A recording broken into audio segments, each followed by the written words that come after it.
Joshua അധ്യായം 9. ഗിബെയോൻകാരുടെ വഞ്ചന.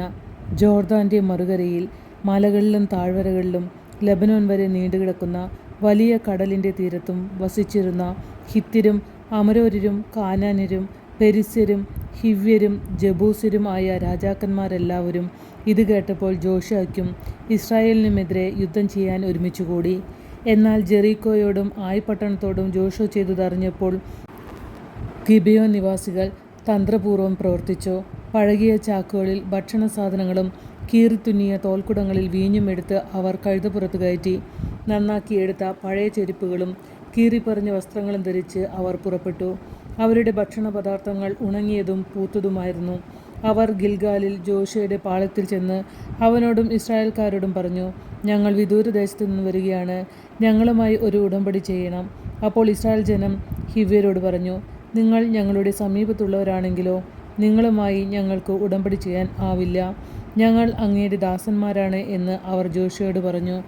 അപ്പോൾ അവൻ അവരോട് ചോദിച്ചു, നിങ്ങൾ ആരാണ്, എവിടെ നിന്ന് വരുന്നു? അവർ പറഞ്ഞു, നിങ്ങളുടെ ദൈവമായ കർത്താവിൻ്റെ നാമം കേട്ട് വിദൂരദേശത്ത് നിന്ന് ഈ ദാസന്മാർ വന്നിരിക്കുന്നു. എന്തെന്നാൽ അവിടത്തെക്കുറിച്ചും അവിടുന്ന് ഈജിപ്തിൽ പ്രവർത്തിച്ചതിനെക്കുറിച്ചും ഞങ്ങൾ അറിഞ്ഞു. ജോർദാൻ്റെ മറുകരയിലുള്ള അമോര്യ രാജാക്കന്മാരായ ഹെഷ്ബോനിലെ സീഹോനോടും അഷ്താറോത്തിൽ താമസിക്കുന്ന ബാഷാൻ രാജാവായ ഓഗിനോടും പ്രവർത്തിച്ചതും ഞങ്ങൾ കേട്ടിട്ടുണ്ട്.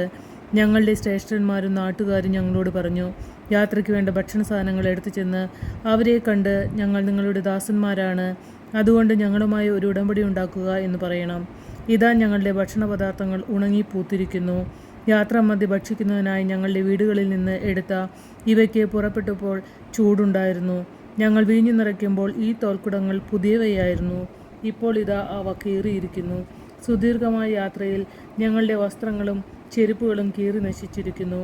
കർത്താവിൻ്റെ നിർദ്ദേശം ആരായാതെ ജനം ആ ഭക്ഷണ പദാർത്ഥങ്ങളിൽ പങ്കുചേർന്നു. ജോഷുവ അവരുടെ ജീവൻ രക്ഷിക്കാമെന്ന് സമാധാന ഉടമ്പടി ചെയ്തു.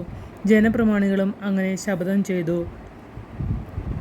ഉടമ്പടി ചെയ്ത് 3 ദിവസം കഴിഞ്ഞപ്പോൾ അവർ തങ്ങളുടെ അയൽവാസികളും തങ്ങളുടെ മധ്യ തന്നെ വസിക്കുന്നവരുമാണെന്ന് ഇസ്രായേൽക്കാർക്ക് മനസ്സിലായി. ഇസ്രായേൽ ജനം യാത്ര പുറപ്പെട്ട് 3-ാം ദിവസം അവരുടെ പട്ടണങ്ങളായ ഗിബെയോൻ, കെഫീറ, ബെറോത്ത്, കിരിയാം യാറി എന്നിവിടങ്ങളിൽ എത്തിച്ചേർന്നു.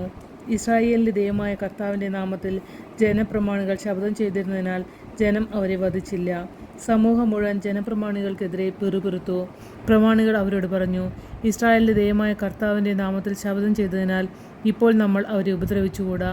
നമുക്ക് ഇങ്ങനെ ചെയ്യാം, അവർ ജീവിച്ചു കൊള്ളട്ടെ, അല്ലാത്തപക്ഷം ദൈവകോപം നമ്മുടെ മേൽ പതിക്കും. നാം അവരോട് ശപഥം ചെയ്തതാണല്ലോ.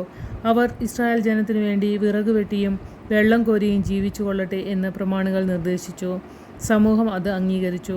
ജോഷുവ അവരെ വിളിച്ചു ചോദിച്ചു, അടുത്ത് തന്നെ വസിക്കെ വളരെ ദൂരത്താണെന്ന് പറഞ്ഞ് നിങ്ങൾ ഞങ്ങളെ വഞ്ചിച്ചതെന്തിന്?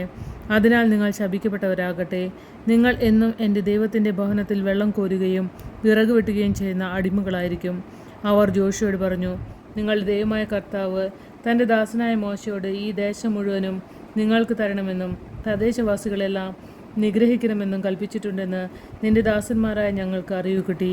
അതുകൊണ്ട് നിങ്ങളുടെ മുന്നേറ്റത്തിൽ ഭയന്ന് ജീവൻ രക്ഷിക്കാൻ ഇങ്ങനെ ചെയ്തു പോയി. ഇതാ ഇപ്പോൾ ഞങ്ങൾ നിങ്ങളുടെ കരങ്ങളിലാണ്. ന്യായവും യുക്തവുമെന്ന് തോന്നുന്നത് ഞങ്ങളോട് ചെയ്യുക. അപ്രകാരം തന്നെ അവൻ അവരോട് പ്രവർത്തിച്ചു.